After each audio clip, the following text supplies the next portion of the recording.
तो अब हमको पता चल गया कि इलेक्ट्रिक करंट क्या होता है। अब हम देखते हैं कि इलेक्ट्रिक करंट की प्रॉपर्टीज़ क्या होती हैं, या एक तरह से how do we define them.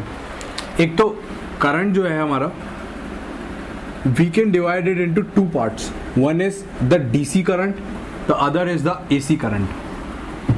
DC current होता है डायरेक्ट करंट, ठीक है, और एसी होता है ऑल्टरनेटिंग करंट।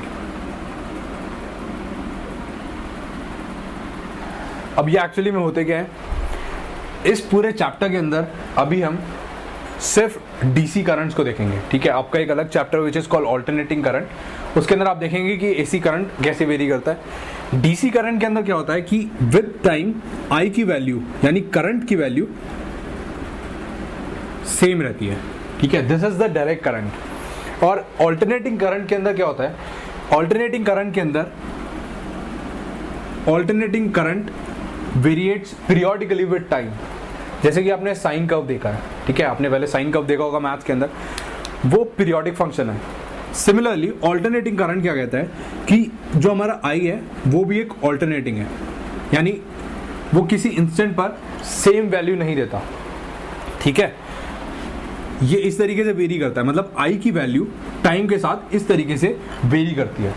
अब आपने अगर देखा हो कि हमारे जो घरों में कौन सा करंट आता है, now that is a big question, कि इसको देखकर आपको जनरली लगेगा कि डायरेक्ट करंट आता है, ठीक है ना, क्योंकि वो कॉन्स्टेंटली आता रहता है, बट नो, हमारे घरों के अंदर एसी करंट आता है।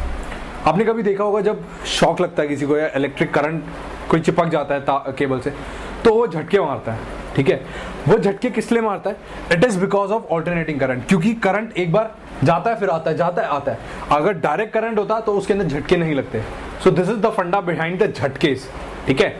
Now this is about current. और एक और चीज, जो हमारा करंट है,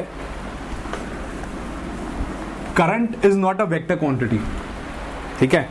लेट अस सपोज कि दो वायर हैं, यहां से I1 करंट जा रहा है, यहां से I2, and this is I3, इनके बीच में थीटा है। अब अगर करंट जो है वो वेक्टर क्वांटिटी होता तो उस केस में क्या होता कि इसका कंपोनेंट इस डायरेक्शन में, I2 को कंपोनेंट इस डायरेक्शन में, would have been equal to I3, but no, this is not. Current जो होता है, it is merely represents the sense of charge flow and not a true direction. And the current, from this we can see that current does not obey the law of parallelogram of vectors.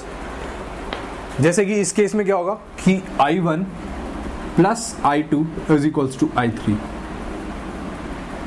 ठीक है। अगर ये vector होता तो ये क्या करता, इसका कंपोनेंट आता, जैसे मैंने अभी आपको बताया था, बट ऐसे नहीं होता।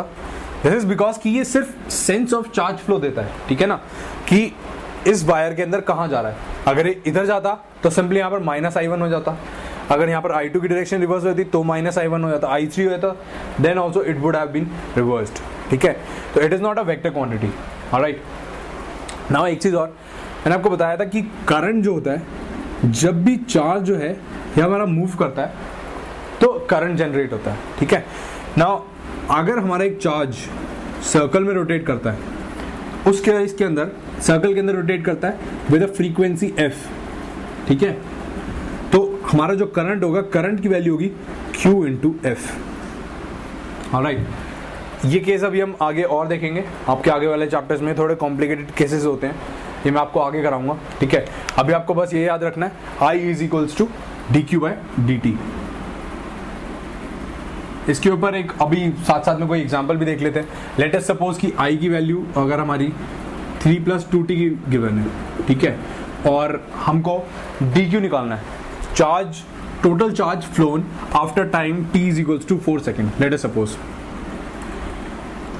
डेल्टा q की वैल्यू निकालनी है after del t is equals to 4 second, ठीक है। I is equals to dq by dt होता है, ठीक है, तो dq is equal to I dt, this is equal to 3 + t 2t into dt। इसको कहां से कहां तक इंटीग्रेट करेंगे, फ्रॉम 0 टू टाइम t, इसको from 0 to del q let us suppose, और ये टाइम t कितना है 4 सेकेंड, तो ये आएगी 3t + 2t² bye 2।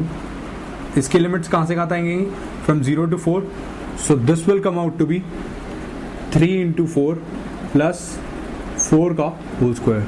This is equals to 16 plus 12, this is 28 coulomb. एक चीज और, जो करंट की यूनिट होती है, जो SI यूनिट होती है, it is actually coulomb per second. या फिर इसको अगर हम ये भी लिख सकते हैं, इसकी एक और टर्म है which is called amperes. This is the SI unit. Alright, now अभी हमने एक